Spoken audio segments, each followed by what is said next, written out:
Hi hello welcome to Swarnateja YouTube channel. First time video చూస్తున్న వాళ్ళు subscribe చేయండి. ఈరోజైతే నేను దొండకాయ పచ్చడి ఎలా చేయాలో మీకు చూపిస్తాను. ముందైతే స్టవ్ ఆన్ చేసుకుని ఒక కడాయి పెట్టుకోండి. ఒకసారి నేను చెప్పినట్టు ట్రై చేసి చూడండి, మీకు ఫేవరెట్ పచ్చడి అయిపోతుంది ఈ దొండకాయ పచ్చడి. కడాయి కొంచెం వేడయిన తర్వాత ఒక 2 టేబుల్ స్పూన్లు ఆయిల్ పోసుకోవాలి. ఆయిల్ కూడా వేడయిన తర్వాత ఒక 12 పచ్చిమిరకాయలు విరిపి వేయాలి. ఇప్పుడు ఇవి మంచిగా ఫ్రై అవ్వనివ్వాలి. ఇక్కడైతే నాకు మంచిగా గోల్డెన్ కలర్లోకి ఫ్రై అయిపోయాయి. వీటిని ఒక మిక్సీ జార్లోకి తీసుకోండి. దీన్ని రోటి పచ్చడి కూడా చేసుకోవచ్చు. నేనైతే మిక్సీలోనే చేస్తున్నాను. చాలామంది దొండకాయలు తినడానికి ఇష్టపడరు. అలాంటి వాళ్ళకి ఇలా పచ్చడి చేసి పెడితే హ్యాపీగా ఎంజాయ్ చేస్తారు. ఇక్కడైతే ఒక బౌల్లో దొండకాయలు కట్ చేసుకోవాలి. వీటిని కూడా కడాయిలో వేసి ఫ్రై అవనివ్వాలి. మా ఇంట్లో అయితే దొండకాయ కర్రీ కంటే ఇలా పచ్చడిని బాగా తింటారు. ఇవైతే మంచిగా ఫ్రై అవ్వాలి. సిమ్లో పెట్టుకుని ఫ్రై అవ్వనివ్వండి. ఇప్పుడైతే మూత తీసి చూసుకుందాం ఎంతవరకు ఫ్రై అయినాయో. ఇంకా బాగా ఫ్రై అవనివ్వాలి వీటిని. అలాగే ఒక 5 టమాటాలు సన్నగా కట్ చేసుకుని తీసుకోవాలి. ఆ టమాటాలను కూడా దొండకాయ ముక్కల్లో వేసేసుకోవాలి.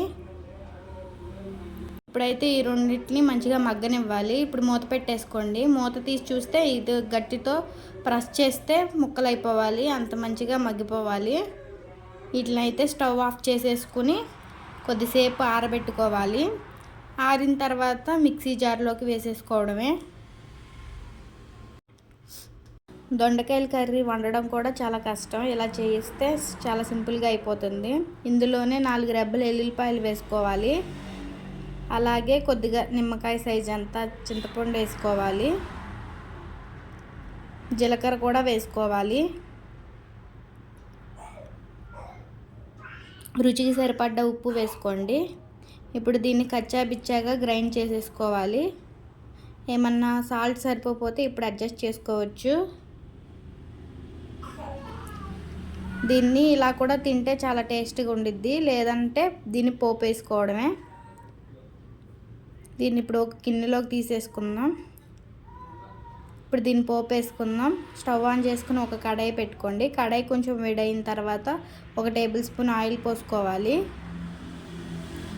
ఆయిల్ కూడా వేడైన తర్వాత తాలింపులు వేసుకోవాలి. 2 ఎండుమిరగాయలు కూడా వేసుకోండి. ఈ మొత్తం చక్కగా ఫ్రై అవ్వాలి. ఇందులోనే ఒక 2 రెబ్బలు కరివేపాకు కూడా వేసుకోండి. తాలింపు పర్ఫెక్ట్గా వేస్తే మంచి స్మెల్ వచ్చిద్ది, కరెక్ట్గా వేస్తే. ఇప్పుడైతే నాకు పోపు రెడీ అయిపోయింది. ఈ పోపుని తీసుకువెళ్ళి పచ్చడిలో వేసేయడమే. అంతేనండి, సింపుల్గా టేస్టీగా దొండకాయ పచ్చడి రెడీ. మీరు కూడా మీ ఇంట్లో ట్రై చేసి ఎలా వచ్చిందో కామెంట్ చేయండి. టేస్ట్ కూడా. ఇంకా నేను ఏమేమి రెసిపీస్ చేయాలో కూడా కామెంట్ చేయండి. వీడియో నచ్చినట్లయితే like, share, subscribe my YouTube channel స్వర్ణతేజ.